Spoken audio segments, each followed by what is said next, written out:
Las personas pasamos 7 horas por día, quienes estamos conectados al contexto digital, pasamos 7 horas por día conectados. Si dormimos 8 y nos quedan 16, pasamos casi la mitad del tiempo conectados. Y 35% de ese tiempo que estamos conectados en las redes. Para los políticos, no estar en las redes significa perderse una gran parte de la atención de las personas, porque incluso quienes no están en las redes, ¿sí?, están indirectamente conectados con lo que pasa en las redes. Digamos, cuando los medios masivos de comunicación cada vez más reportan lo que sucede en las redes. Por ende, incluso cuando yo no estoy en las redes, si leo diarios o miro televisión, me entero de noticias porque suceden en las redes.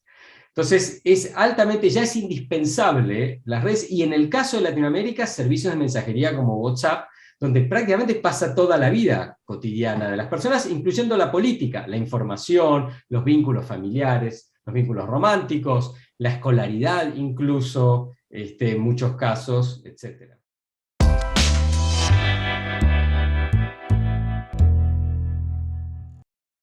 Un gusto a todos nuestros seguidores de quienique.com. El día de hoy nos encontramos con Pablo Bukowski. Él es un escritor argentino, también es profesor en Ciencias de la Comunicación, y pues el día de hoy va a venir a hablarnos sobre su nuevo libro que está estrenando, que se llama Abundancia. Bueno, Pablo, es un gusto que estés con nosotros hoy. Muchas gracias por tenerme en el programa. Pablo, pues bueno, antes de empezar con las preguntas relacionadas con el libro, me gustaría que nos hicieras una pequeña sinopsis sobre lo que trata el libro. Sí, Abundancia, la experiencia de vivir en un mundo pleno de información. Es un libro que fue publicado en inglés el año pasado, 2021, por Oxford University Press, y en español en marzo de este año, 2022, por UNSAM Edita, la casa editorial de la Universidad Nacional de San Martín en Argentina. Abundancia es un libro que intenta entender cómo es vivir en un mundo con muchísima más información que nunca antes en la historia. Y trata de entender eso a través de una serie de 158 entrevistas con personas de todos los grupos etarios, múltiples ocupaciones, clases sociales, identidad de género, etc., realizadas en Argentina en 2016 y 2017, y una encuesta que se realizó también en Argentina al promediar el trabajo de campo, de investigación, y se centra en los vínculos que tenemos las personas hoy en día con las pantallas personales, ¿sí?, con el teléfono móvil, con la computadora, con la pantalla de televisión, los vínculos que tenemos con las redes sociales, ¿sí?, las grandes plataformas como WhatsApp, Facebook, Instagram, Twitter, Snapchat, con el contenido noticioso y con las distintas formas de información relacionada al entretenimiento, tanto el entretenimiento en la casa a través de la televisión, el streaming, el cable, etcétera, como el cine, ir al teatro, ir a los museos y demás. Y bueno, pensando en todas estas oportunidades de obtener información, en todas estas tecnologías a través de las cuales, ¿no?, podemos obtener información, cómo es que hoy en día, ¿sí?, qué prácticas tenemos para lidiar con esta gran cantidad de información disponible, qué significado le atribuimos a estas distintas informaciones, cómo nos hace sentir y qué nos revela esto acerca de cómo somos como personas y qué clase de vínculos sociales tenemos. Bueno, Pablo, por otra parte también nos vas a narrar en el libro pues cómo es vivir con esta masificación de la información, y también cómo aprender, cómo a seleccionarla, y también cómo la sociedad, cómo está dispuesta ante estos medios y la masificación de la información. ¿Cómo lo narras en tu libro? Mira, yo en el libro contrasto 3 grandes tipos de información. La información que encontramos en las redes, ¿sí?, la información noticiosa de los medios de comunicación, que a veces también se encuentra en redes, pero que viene primariamente por los medios de comunicación, y la información de entretenimiento. Y si pensamos un poco en una jerarquía de interés y de tiempo, claramente hoy en día importa mucho más la información de las redes, que es básicamente una información expresiva, digamos, de expresar qué es lo que sentimos y lo que pensamos, de interés acerca de qué sienten y piensan las personas con las que estamos en contacto en las redes. Y en el caso de los servicios de mensajería, y a veces también de las plataformas, es información práctica de la vida cotidiana, ¿no? Cómo nos relacionamos y gestionamos los vínculos con familiares, amigos, colegas de trabajo, etc. cómo conseguimos información útil que necesitamos para arreglar un lavarropas, para buscar una niñera, para comprar muebles usados. Es ahí donde pasamos gran parte del tiempo de nuestra vida, un tercio del tiempo, un poquito más incluso, un 35% del tiempo que pasamos online, lo pasamos en redes. ¿Sí? Pasamos online más de 7 horas diarias, y de eso el 35% lo pasamos en redes. Hay un poco de contenido noticioso, secundariamente porque alguien postea una noticia, porque le dimos like a una página de un medio y nos aparece en el algoritmo, pero no es ese el motivo fundamental por el que estamos en las redes, y esto es algo que sale repetidamente en las entrevistas. Entonces, el primer lugar donde pasamos tiempo es en las redes. El segundo lugar, notablemente, es en el entretenimiento, y sobre todo en la ficción serializada por streaming. Pasamos muchísimo tiempo viendo eso. Hay un crecimiento notable de la oferta, ¿sí? Tanto de las compañías que ofrecen servicios de streaming como la cantidad de títulos que hay, ¿no? Uno podría pasarse la vida entera viendo la cantidad de títulos que hay en streaming en un solo país, ¿no es cierto? Disponible, porque son miles de títulos, muchos de los cuales son series que tienen muchos años y tienen muchos capítulos cada temporada. Y en tercer lugar, lamentablemente, son las noticias. Digo lamentablemente por el rol que tienen las noticias en la vida ciudadana. A la gente le interesa mucho menos el consumo de información noticiosa que el consumo de entretenimiento en streaming o el consumo de información expresiva o de la vida cotidiana de las redes.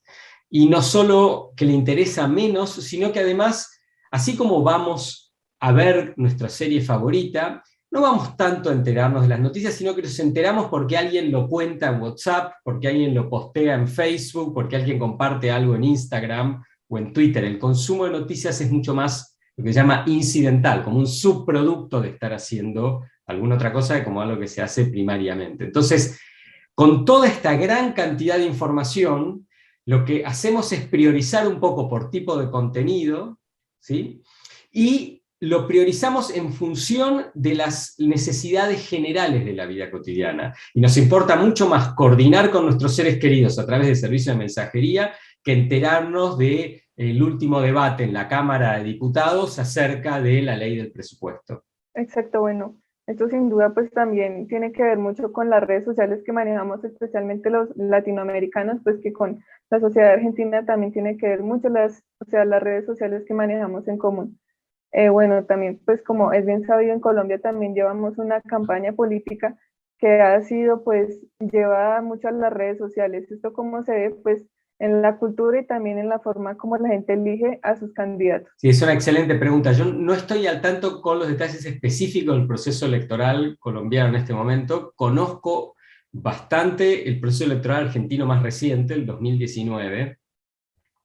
Una de las características claves de lo que hemos visto en Argentina en este sentido es una enorme desconfianza de las personas hacia las noticias que leen en los sitios de noticias, en las redes, las que les llega a través del servicio de mensajería y demás. Yo diría que para los argentinos, si tengo entendido en otros países de Latinoamérica, no sé exactamente en el caso colombiano, tú me dirás, pero que también sucede así, y es que para las personas en Argentina, la actitud inicial, ¿sí?, es una actitud de desconfianza. Las personas en Argentina no confían hasta que se demuestre lo contrario, desconfían hasta que se demuestre lo contrario.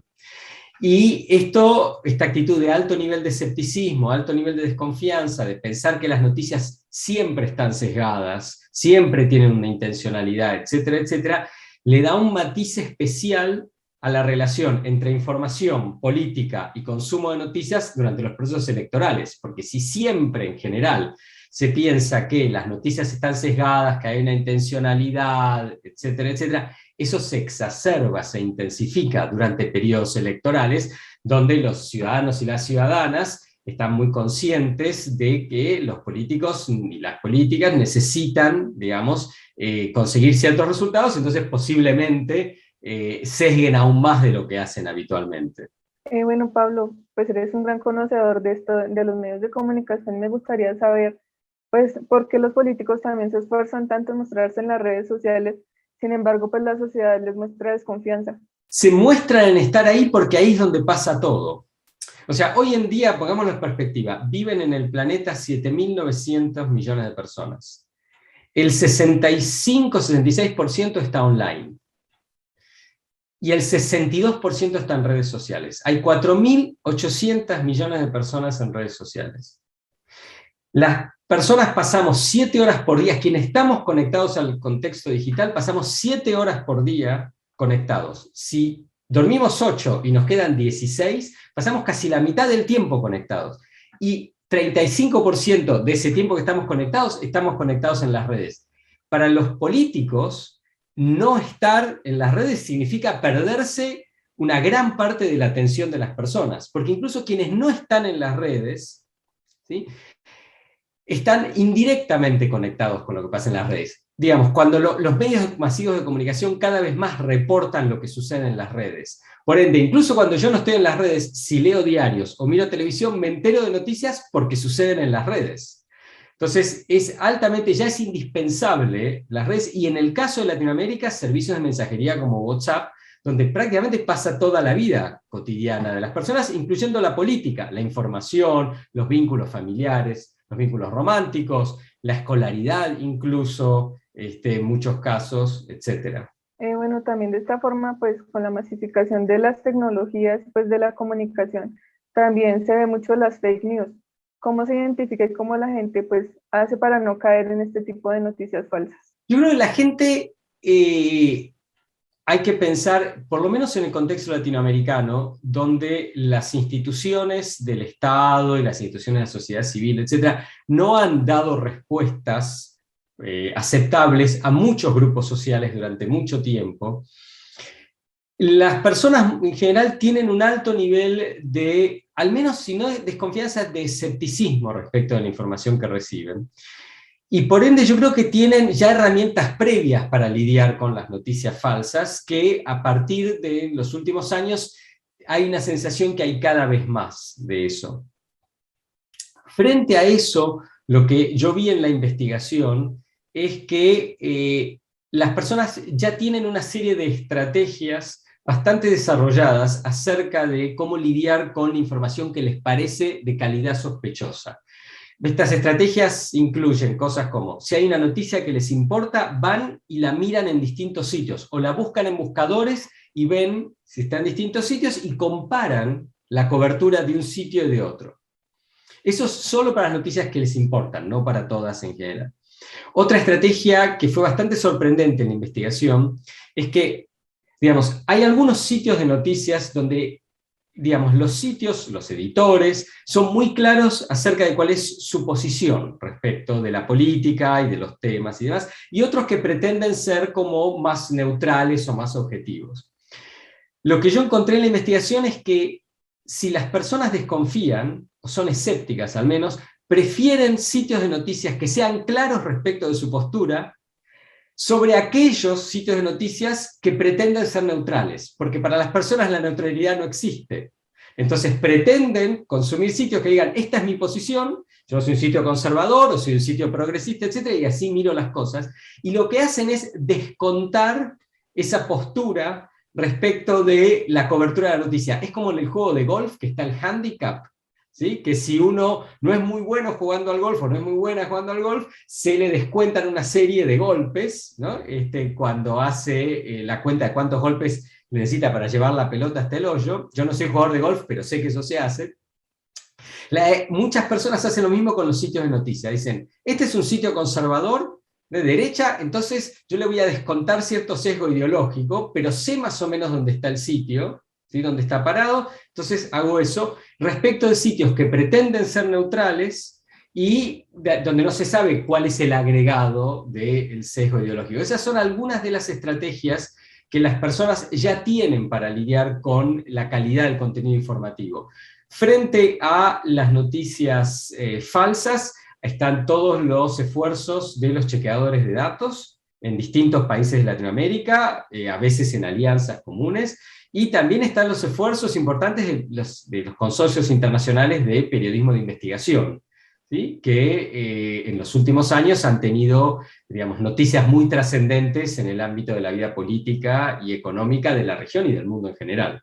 Bueno, también quería preguntarte pues este tema de las fake news, porque como te comentaba, pues en Colombia ya que estamos en campañas políticas, pues también se han presentado pues como a veces cruces de palabras, a veces testimonios, a veces también discursos que generan división entre los colombianos y divisiones pues también representadas en la política. No sé de esta forma también cómo incide también en los electores y pues en su opinión cuando vayan a las urnas. Lo que sabemos de las investigaciones existentes es que los efectos de las noticias falsas siguen siendo mínimos respecto del comportamiento electoral. No es que no existan, pero no son muy grandes. En algunos casos no se han demostrado, y los que se han demostrado, los efectos no son revolucionarios, no son transformadores, son incrementales y de bajo volumen.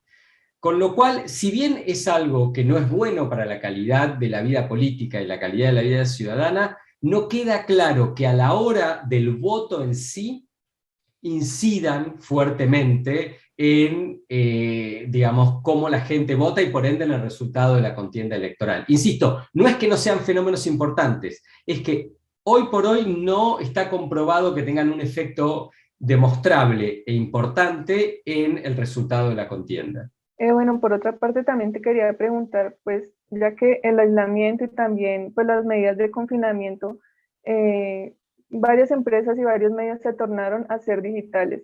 Bueno, la gente ahora tiene el acceso en el celular tan solo de información, de qué manera pues esto también se ve impactado socialmente y culturalmente, ya que la gente tiene masivamente acceso pues a información, a grande información y pues de qué manera se puede filtrar. El efecto que ha tenido la pandemia del COVID-19 en los últimos 2 años y medio ha sido acelerar una transformación digital que ya venía existiendo de décadas, ¿sí? Pero acelerarla en estos 2 años, lo que hubiera sido sin la pandemia posiblemente 2 décadas. Para nosotros, situémonos en el año 2019, hubiera sido impensable hacer clases de yoga o de cualquier actividad física mirando una pantalla con gente repartida por todo el mundo. Hacer toda la escolaridad de esa manera. Recibir nuevos miembros de la familia, ¿sí? O despedir miembros de la familia a través de la pantalla.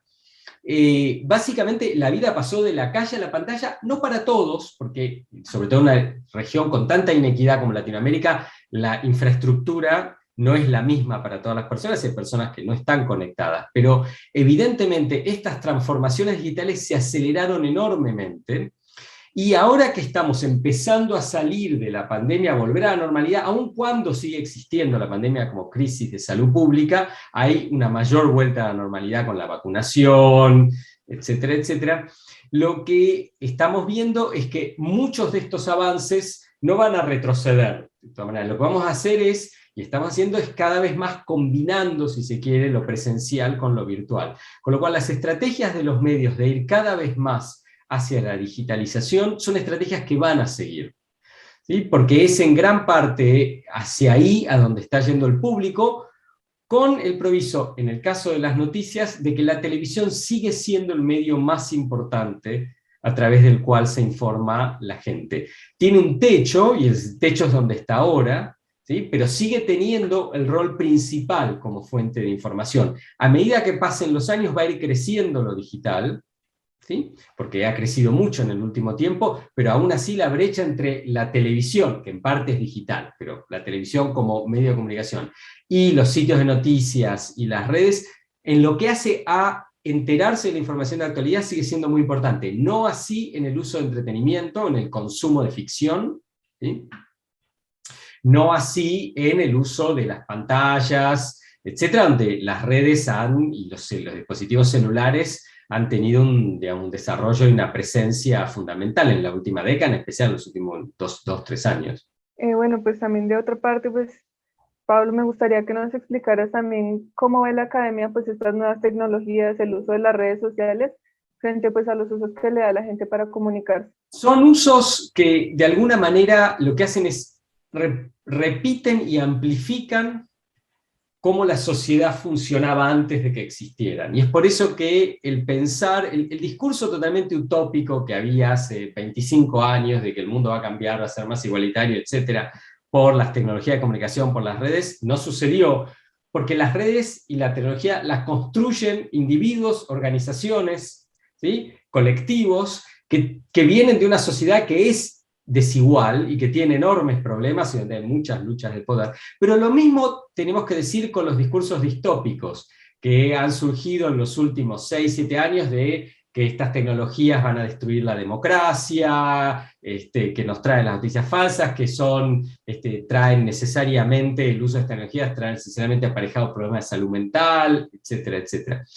Estas tecnologías, las plataformas, los dispositivos móviles, son parte de la sociedad y como tal amplifican, en cierto sentido, las tendencias existentes. Y entonces, si había tendencias a la marginalización, a la opresión, a la desigualdad, a los trastornos de salud mental, etcétera, se amplifican. Si había tendencias a la emancipación, a los proyectos liberadores, igualitarios, etcétera, etcétera, también se amplifican. Si pensamos en el contexto latinoamericano, las grandes luchas y la gran contribución que ha tenido a la sociedad el movimiento feminista en la última década, por ejemplo el caso de Ni Una Menos en Argentina, Chile, Colombia, en México, etcétera, la lucha contra el femicidio, la lucha por la legalización del aborto, etcétera, no es por las redes, ¿sí?, que se ha potenciado, pero las activistas feministas han utilizado las redes para comunicarse, para organizarse, de manera notable, por suerte para todos nosotros, porque no tenían acceso a los medios masivos de comunicación que históricamente las han marginado. ¿Sí? Entonces, lo mismo pasa con Black Lives Matter en los Estados Unidos, ¿sí?, que también han utilizado las redes y las herramientas de la cultura digital para esto. Entonces, digamos, mi apreciación es que las redes, los dispositivos móviles, etcétera, amplifican lo ya existente, en lo bueno y en lo malo. Y está en nosotros tratar de, digamos, hacer más que vaya para lo bueno que vaya para lo malo. Bueno, por otra parte también, pues los cambios en las redes sociales y en las tecnologías, pues como lo vimos con Facebook, que ahora es Meta, que están ya inmersos en otro mundo completamente diferente a lo que se viene ya planteando en las tecnologías y en las redes sociales. Bueno, ¿esto cómo se ve y cómo afectaría pues de frente a la cultura latinoamericana? Lo del metaverso, eso está por verse, diría yo. Es una gran apuesta de Meta. Es hoy en día, hoy por hoy, una serie de ideas. Estoy seguro que dentro de la compañía tienen bastante más claridad, pero para lo que se ha visto hoy es simplemente una serie de ideas o proposiciones. Es demasiado temprano realmente para visorar, para tener un juicio de qué es lo que va a ser. Pero si el pasado es cierta indicación del presente, hoy estamos en 2022. Si Facebook existe desde el 2007, cuando Facebook empezó en el 2007, hace tan solo 15 años, que para la historia es muy poco tiempo, hubiera sido imposible de pensar el impacto que han tenido las redes, ¿sí?, en estos 15 años. Ha habido enormes cambios y grandes innovaciones. Es posible que en 15 años, en el 2037, haya transformaciones tan radicales como las que ha habido del 2007 al 2022. ¿Cuáles van a ser? Yo no sé si va a ser el metaverso, si va a ser otra cosa. Suele ser impredecible un poco el desarrollo de la tecnología, pero sí podemos predecir que va a haber muchos cambios porque no se ha estabilizado. Hay mucho desarrollo, mucha innovación y mucha tasa de crecimiento. Bueno, Pablo, me gustaría también que nos contaras pues a nosotros y a nuestros oyentes en dónde podemos encontrar tu libro. Abundancia se encuentra en español en bajalibros.com y en el sitio de UNSAM Edita, que es la casa editorial de la Universidad Nacional de San Martín en Argentina. Bueno, Pablo, pues ha sido un gusto conversar contigo sobre estos temas también de coyuntura social y cultural. Pues muchas gracias por tu tiempo aquí en quienique.com. Muchísimas gracias por tenerme con ustedes.